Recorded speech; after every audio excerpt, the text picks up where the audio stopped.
चंद्रयान-3 ने रचा इतिहास। जी हाँ दोस्तों, आपने बिल्कुल सही सुना। इसरो ने दबाया आखिरी बटन और चंद्रयान-3 का लैंडिंग कम डाउन शुरू हो गया है। इसरो के चंद्रयान-3 ने अंतरिक्ष में मचाया ऐसा भौकाल जिसे देखकर रूस छोड़िए अमेरिका और चीन का हुआ बुरा हाल। जी हाँ दोस्तों, हम आपको हर एक चीज बताएंगे वीडियो के अंत तक, लेकिन हम आपसे अनुरोध करते हैं कि अगर आप एक सच्चे देशभक्त हैं और आप चाहते हैं कि चंद्रयान-3 मिशन सक्सेसफुल हो जाए, तो इस वीडियो को एक लाइक और हमारा फ्यूचर दृष्टि चैनल को सब्सक्राइब जरूर करें। तो चलिए वीडियो को शुरू करते हैं।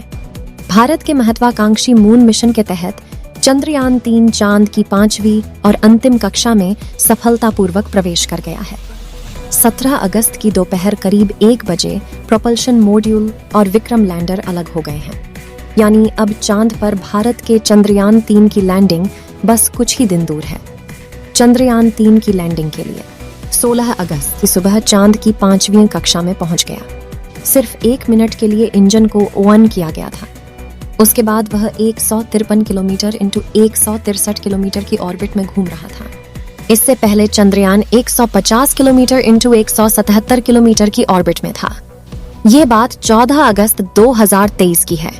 इस समय प्रोपल्शन मॉड्यूल रेट्रोफायरिंग करवा रहा है, यानी गति धीमी करने के लिए उलटी दिशा में यान चल रहा है। 17 अगस्त की दोपहर करीब 1 बजे चंद्रयान-3 का इंटीग्रेटेड मॉड्यूल 2 हिस्सों में बंट गया।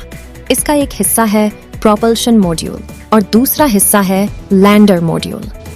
कल अलग होने के बाद प्रोपल्शन मॉड्यूल और lander module 100 kilometre into 100 kilometre orbit में घूमना शुरू किया, लेकिन थोड़ी दूरी के साथ, ताकि एक दूसरे से टकराए नहीं। इसके बाद 18 और 20 अगस्त को लैंडर की डीऑर्बिटिंग कराई जाएगी। 18 अगस्त 2023 की दोपहर करीब 4 बजे 1 मिनट के लिए लैंडर के थ्रस्टर्स को ऑन किया जाएगा, ताकि उसे सही दिशा में लाकर गति कम की जा सके। फिर 20 अगस्त की देर रात 1:45 बजे के आसपास भी यही काम किया जाएगा।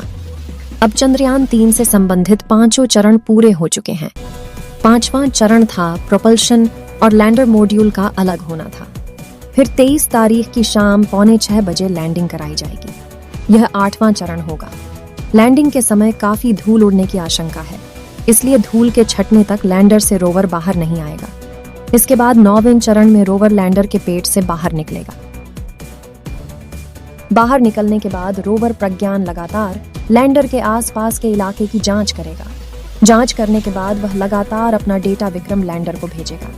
लैंडर अपनी जानकारी को चांद की सतह से 100 किलोमीटर ऊंचाई पर घूम रहे प्रोपल्शन मॉड्यूल को देगा। यहाँ से डेटा बेंगलुरु स्थित इंडियन डीप स्पेस नेटवर्क को मिलेगा, जैसा कि मैं पिछले वीडियो में बताया था।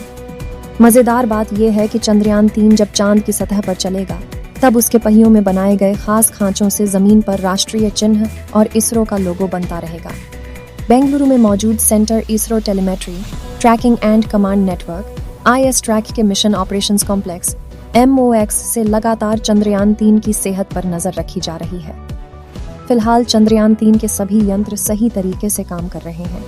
इसरो के अध्यक्ष S सोमनाथ ने लैंडिंग को लेकर जानकारी देते हुए कहा था कि लैंडिंग का सबसे जरूरी हिस्सा लैंडर के वेग को 30 किलोमीटर की ऊंचाई से अंतिम लैंडिंग तक लाने की प्रक्रिया है, और व्हीकल को हॉरिजॉन्टल से वर्टिकल डायरेक्शन में पहुंचाने की क्षमता वो प्रक्रिया है जहां हमें अपनी काबिलियत दिखानी होगी। इस पूरी प्रक्रिया को कई बार दोहराया गया है। इन सभी चरणों में आवश्यक प्रक्रिया को नियंत्रित करने और उचित लैंडिंग करने की कोशिश के लिए कई एल्गोरिदम लगाए गए हैं। अगर 23 अगस्त को लैंडर चंद्रमा की सतह पर सॉफ्ट लैंडिंग करता है, तो ये भारत की बड़ी कामयाबी होगी। चलिए दोस्तों, इस वीडियो को यहीं पर खत्म करते हैं। अगर आप अभी तक हमारे चैनल को सब्सक्राइब नहीं किए हैं तो जरूर कर लें। आपका बहुत काम आने वाला है, और अपने मित्र को भी शेयर करें।